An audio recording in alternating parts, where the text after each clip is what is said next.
السلام عليكم ورحمة الله وبركاته. إن الحمد لله نحمده ونستعينه، من يهده الله فلا مضل له ومن يضلل فلا هادي له، ونشهد أن لا إله إلا الله وحده لا شريك له، ونشهد أن محمدا عبده ورسوله. أما بعد، فقد قال الله تعالى في كلامه المجيد والفرقانه الحميد بعد أعوذ بالله من الشيطان الرجيم: اقترب للناس حسابهم وهم في غفلة معرضون. وقال رسول الله صلى الله عليه وسلم: إن الله يرفع بهذا الكتاب أقواما ويضع به الآخرين. رب اشرح لي صدري ويسر لي أمري واحلل عقدة من لساني يفقه قولي. اللهم فقهنا في الدين وعلمنا التأويل. آمين يا أرحم الراحمين. আলহামদুলিল্লাহ, যাবতীয় প্রশংসা এবং গুণগান একমাত্র মহিয়ান ও গরিয়ান আল্লাহ সুবহানাহু ওয়া তাআলার জন্যে, যে আল্লাহ রাব্বুল আলামিন আরশে আজিমের উপরে সমুন্নত, যিনি নাজিল করেছেন মহাবিশ্বের মহাবিশ্বয় মহাগ্রন্থ আল কোরআন এবং প্রেরণ করেছেন সর্বকালের সর্বশ্রেষ্ঠ মানব মুহাম্মদুর রাসূলুল্লাহ সাল্লাল্লাহু আলাইহি ওয়াসাল্লামকে। আমরা সবাই আল্লাহ পাকের দরবারে শুকরিয়া আদায় করি, বলি আলহামদুলিল্লাহ। দরুদ এবং সালাত বর্ষিত হোক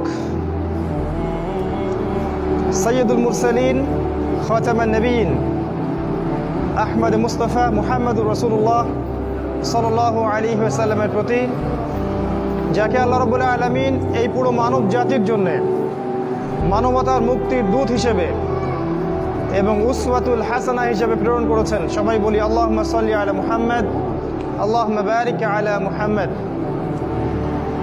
আমার প্রিয় মুসল্লি কেরাম, আজকের এই সংক্ষিপ্ত জুমার সময়টুকুতে আমরা একটা অত্যন্ত গুরুত্বপূর্ণ বিষয়ে কথা বলবো ইনশাআল্লাহ, এবং সেই বিষয়টা হচ্ছে শেষ জামানায় মুসলিমদের করণীয়।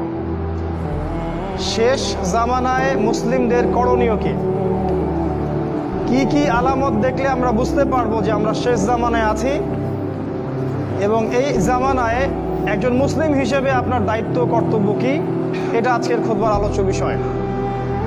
আমরা সবাইকে অনুরোধ করব, খুতবার মাঝে আপোষে কথা বলবেন না, তাহলে আপনার জুমার নেকি নষ্ট হয়ে যাবে। মোবাইল ফোনগুলোকে সাইলেন্ট করে রাখবেন এবং খুতবায় যা শুনবেন যাচাই বাছাই করে আমল করার চেষ্টা করবেন। আল্লাহ পাক তৌফিক দান করুন, আল্লাহুম্মা আমিন। আল্লাহ রাব্বুল আলামিন পবিত্র কুরআনুল কারীমের সূরাতুল আম্বিয়া এর 1 নম্বর আয়াতে বলেছেন, ইকতারাবা লিন-নাসি হিসাবুহুম। মানুষের জন্য তার হিসাব নিকাশের সময় খুব ঘনিয়ে এসেছে, কাছাকাছি চলে এসেছে। ওয়াহুম ফি গাফলাতিন মুরিদুন। অথচ মানুষ তার এই হিসাব নিকাশের ব্যাপারে গাফেল। পরকালের জীবন সম্পর্কে মানুষ গাফেল, উদাসীন। আল্লাহ পাক আরো বলেছেন সূরা কমারের 1 নম্বর আয়াতে, ইকতারাবাতিস সাআহ। কিয়ামত নিকটবর্তী হয়েছে। ওয়ানশাক্কাল কমার, এবং চাঁদ দ্বিখণ্ডিত হয়ে গেছে। আপনি যে চাঁদটাকে দেখেন রাতের বেলা আকাশে, এটা 2 টুকরা করা আছে। কাফেররা আমাদের নবীকে জিজ্ঞাসা করেছিল, আপনি যদি নবী হয়ে থাকেন তাহলে একটা মুজিজা দেখান, মানে অলৌকিক কিছু দেখান। নবী সাল্লাল্লাহু আলাইহি ওয়াসাল্লাম আল্লাহর কাছে দোয়া করলেন এবং হাতের ইশারা দিয়ে চাঁদটাকে 2 খণ্ড করে দিলেন, এবং কাফেররা এটা দেখেছে। মক্কার কাফেররা নিজ চোখে এটা দেখেছে। তাই এই চাঁদটা 2 খণ্ডে বিভক্ত করা আছে। আল্লাহ পাক কোরআনেও সেটা বলেছেন যে চাঁদকে দ্বিখণ্ডিত করা হয়েছে, কিয়ামত কাছাকাছি চলে এসেছে। অনেক সূরায়, আমপাড়ার যতগুলো সূরা আছে দেখবেন, আম্মা ইয়াতাসাআলুন, তারা কি বিষয়ে জিজ্ঞাসা করছে, আনিন নাবাইল আযীম, মহান সংবাদ সম্পর্কে, আল্লাযী হুম ফীহি মুরিদুন, তারা সেই বিষয় থেকে মুখ ফিরে নিচ্ছে। কাল্লা সায়ালামুন, কখনো নয়, তারা শীঘ্রই জানতে পারবে। সুম্মা কাল্লা সায়ালামুন, আবারও বলছি কখনো নয়, অবশ্যই তারা জানতে পারবে। সূরা তাকাসুরের মধ্যে এমন কথা আছে। সূরা জিলজালের মধ্যে আছে, সূরা হজের মধ্যে আছে। আল্লাহ পাক বলেছেন, ইয়া আইয়ুহান নাস, হে মানব জাতি, ইন্না জালজালাতাস সাআহ শাইউন আযীম, কিয়ামতের ভূমিকম্প প্রচন্ড শক্তিশালী ভূমিকম্প। কত শক্তিশালী?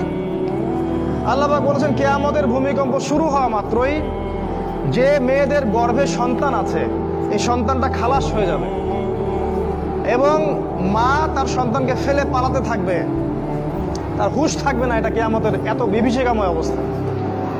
সূরা আবাসার মধ্যে আল্লাহ বলেছেন শেষের দিকে, ইয়াউমা ইয়াফিরুল মারউ মিন আখিহি, যখন কিয়ামত শুরু হবে মানুষ তার ভাইকে ফেলে চলে যাবে, ওয়া উম্মিহি ওয়া আবি, তার মাকে ফেলে চলে যাবে, ওয়া সাহিবাতিহি ওয়া বানি, সন্তান বাবাকে চিনবে না, স্বামী স্ত্রীকে চিনবে না। ইদা জুলজিলাতিল আরদু জিলজালাহা, যখন কিয়ামতের ভূমিকম্প হবে, প্রবল ভূমিকম্প, সেদিন কি হবে? পৃথিবীর সমস্ত ভূগর্ভস্থ সম্পদ আল্লাহ বের করে দিবেন। আল্লাহ পাক এই পৃথিবীকে বলবেন কথা বলো, তখন এই জমিন কথা বলা শুরু করবে। এই পৃথিবীর প্রত্যেকটা জায়গায় যেখানে যে ঘটনা ঘটছে, এই জমিন সেটা সাক্ষী দিবে। এই যে জমিন যেখানে আপনারা বসে আছেন, এই জমিন সাক্ষী দিবে এখানে একটা মসজিদ ছিল, আপনারা নামাজ পড়েছেন। যেখানে বসে সুদ খাচ্ছেন, যেখানে বসে সিনেমা দেখছেন, যেখানে জুয়া খেলছেন, ধর্ষণ করছেন, ওই প্রত্যেকটা জমিন কিয়ামতের মাঠে আল্লাহর সামনে দাঁড়িয়ে কথা বলবে, সাক্ষী হিসেবে কথা বলবে। শুধু তাই নয়, আল্লাহ পাক বান্দাকে ডেকে তার পাপগুলোকে দেখাবেন। বান্দা অস্বীকার করবে, আমি এই পাপ করি নাই, তোমার ফেরেশতারা ভুল লিখেছে। আল্লাহ পাক তখন যেটা করবেন সূরা ইয়াসিনের মধ্যে আছে, আল্লাহ পাক তার ঠোঁট বন্ধ করে দিবেন এবং তার হাত পা উরুকে কথা বলার শক্তি দিবেন, এবং সেই বান্দার হাত, সেই বান্দার পা, সেই বান্দার উরু কথা বলা শুরু করবে, সে কোথায় কি করেছে। কিয়ামত কঠিন জিনিস, মানুষ এই বিষয়টা সম্পর্কে গাফেল। আমাদের নবী মুহাম্মদ সাল্লাল্লাহু আলাইহি ওয়াসাল্লাম হাদিসের মধ্যে কিয়ামতের অনেকগুলো নিদর্শন বলে গেছেন, একদম চোখে আঙ্গুল দিয়ে দেখিয়ে গেছেন, এই জিনিসগুলো যখন দেখবে তখন কিয়ামতের অপেক্ষা করো। আপনাদের সামনে আমি কিছু তুলে ধরার চেষ্টা করছি। নবী সাল্লাল্লাহু আলাইহি ওয়াসাল্লাম বলেছেন, আমি যে নবী হয়েছি এটাই কিয়ামতের একটা বড় আলামত। তিনি বলেছেন, বুইসতু আনা ওয়াস সাআ কাহাতাইন, আমাকে আর কিয়ামতকে এইভাবে পাঠানো হয়েছে, আমাকে আর কিয়ামতকে এইভাবে পাঠানো হয়েছে। মানে এই দুই আঙ্গুলের মধ্যে যতটুকু দূরত্ব, আল্লাহ রাসূল সাল্লাল্লাহু আলাইহি ওয়াসাল্লাম আর কিয়ামতের মাঝখানে এতটুকু দূরত্ব আছে। এই হাদিসটা উনি বলেছেন 1400 বছর আগে। আপনার যদি সামান্য বিবেক থাকে আপনি বুঝতে পারবেন যে এখন 1400 বছর পর কিয়ামত কত কাছে। নবীজি আরো বলেছেন, আমার ইন্তেকাল কিয়ামতের একটা আলামত। তিনি আরো বলেছেন, কিয়ামতের অন্যতম নিদর্শন হচ্ছে মুসলিমদের ধন সম্পদ বাড়তে থাকবে। এমন একটা অবস্থা হবে যাদের পরনের কাপড় ছিল না, খাবার জুটতো না, পায়ে স্যান্ডেল ছিল না, এই রাখাল টাইপের দরিদ্র মানুষেরাও উঁচু উঁচু বিল্ডিং নির্মাণের প্রতিযোগিতা করবে। সে সময় আসেনি? বিগত 100 বছরে আপনি দেখেন কত বিল্ডিং, 100 বছর আগে এগুলো ছিল না।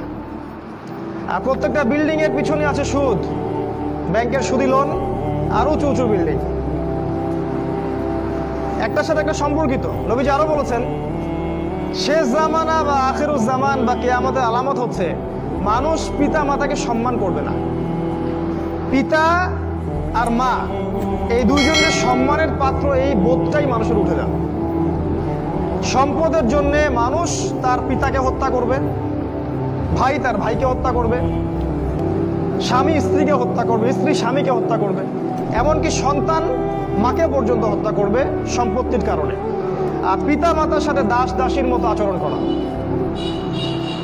নবী সাল্লাল্লাহু আলাইহি ওয়াসাল্লাম বলেছেন, কিয়ামতের অন্যতম নিদর্শন হচ্ছে যে সমাজের বেশিরভাগ মানুষ সুদের সাথে জড়িত হয়ে যাবে। ইচ্ছায় হোক আর অনিচ্ছায় হোক, হয় ব্যক্তি সুদ খাবে, না হলে সুদ দিবে, না হলে সাক্ষী থাকবে, না হলে লিখে রাখবে। আর আমাদের নবী মুহাম্মদ সাল্লাল্লাহু আলাইহি ওয়াসাল্লাম এই 4 শ্রেণীর মানুষকে সমানভাবে অভিশাপ দিয়েছেন।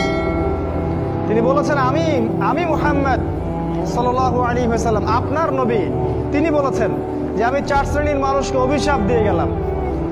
এক শ্রেণী হচ্ছে যে সুদ খায়, দ্বিতীয় শ্রেণী হলো যে সুদ দেয়, তৃতীয় শ্রেণী যে সাক্ষী থাকে, আর চতুর্থ শ্রেণী যে লিখে রাখে। এই হাদিসের আলোকে পুরো ব্যাংকিং সিস্টেম সুদের আওতায় পড়ে যায়। এবং নবী সাল্লাল্লাহু আলাইহি ওয়াসাল্লাম বলেছেন, সুদের 70টা পাপের শাখা আছে, তার সর্বনিম্ন শাখা নিজের মাকে ধর্ষণ করা। এটা আমি বলিনি, হাদিসের পাতায় পাতায় লেখা আছে। আপনাদেরকে কেউ কখনো বলেছে কিনা আমি জানি না, আজকে আপনাদেরকে সতর্ক করে গেলাম। আমাদের নবী বলেছেন সুদের 70টা পাপের শাখা আছে, তার সবচেয়ে নিচের শাখা নিজের মাকে বিয়ে করা, ধর্ষণ করা বা জিনা করা। তিনি আরো বলেছেন সুদের সবচেয়ে উঁচু শাখা হচ্ছে আল্লাহ এবং তার রাসূলের সাথে যুদ্ধ করা। সূরা বাকারায় আছে, সূরা বাকারার 275-76 আয়াতগুলো পড়ে দেখবেন। নবী সাল্লাল্লাহু আলাইহি ওয়াসাল্লাম আরো বলেছেন, যে ব্যক্তি 1 দিরহাম সুদ খাবে সে যেন 36টা মেয়েকে ধর্ষণ করবে। এটা বুখারীর হাদিস। আমি নাম্বার বলার সময় পাচ্ছি না, খুতবার সময় সংক্ষিপ্ত। তিনি আরো বলেছেন, সুদখোরদেরকে কবরে যে শাস্তি দেওয়া হবে সেটা হচ্ছে তাদেরকে রক্তের নদীতে ফেলে তাদের মাথাগুলোকে ফাটিয়ে দেওয়া হবে। কারণ সুদের মাধ্যমে সারা বিশ্বের মানুষের রক্ত তারা চুষে নিচ্ছে।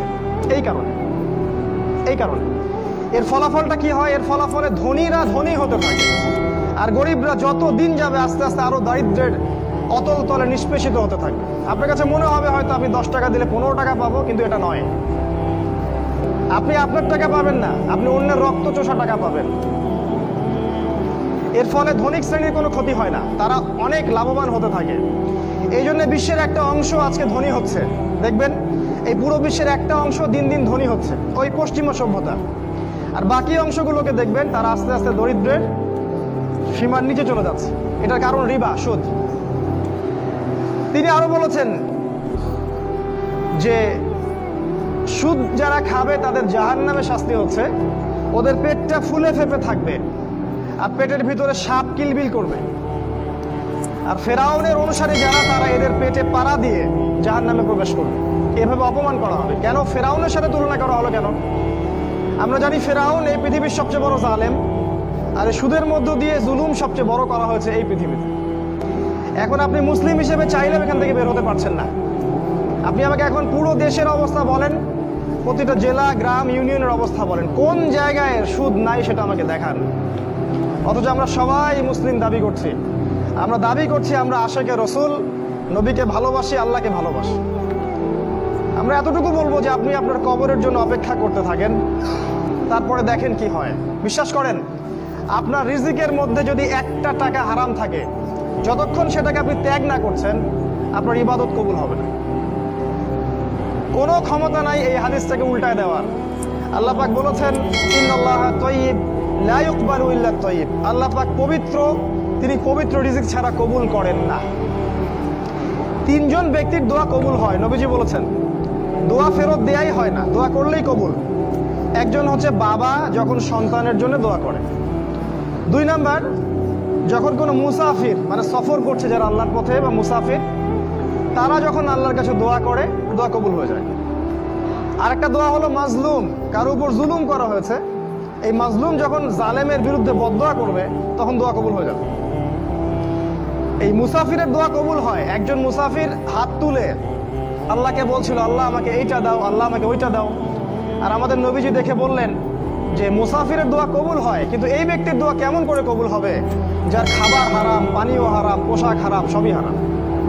মানে রিজিক হালাল না হওয়া পর্যন্ত ইবাদত কবুল হবে না। তাই যাবতীয় সুদ, যাবতীয় ঘুষ, এই যে হারাম রিজিক, হারাম পণ্যের ব্যবসা, এগুলো থেকে তওবা না করা পর্যন্ত ইবাদত তো কবুল হবেই না, আপনি ইবাদতের স্বাদ পাবেন না। এই যে নামাজ পড়েন, রোজা রাখেন, অনেক কিছু করেন, হজ করেন, স্বাদ পান না, আত্মতৃপ্তি পান না। এর কারণ হারাম রিজিক। আর নবীজি বলেছেন, শেষ জামানার অন্যতম নিদর্শন হচ্ছে মানুষ হালাল হারামের কোনো পরোয়া করবে না, যেভাবে পারে সেভাবে টাকা উপার্জন করবে। মেরে হোক, কেটে হোক, ঘুষ খেয়ে হোক, দুর্নীতি করে হোক, টাকা চাই, টাকা, অর্থ সম্পদ চাই। ভাবখানা এমন যে সে যেন পৃথিবীতে 1000 বছর থাকবে, 1 সেকেন্ডের মধ্যে সে পরকালে চলে যাইতে পারে, হুশটা তার নাই। আল্লাহ পাক বোঝার তৌফিক দান করুন, আল্লাহুম্মা আমিন। নবী সাল্লাল্লাহু আলাইহি ওয়াসাল্লাম আরো বলেছেন, শেষ জামানার অন্যতম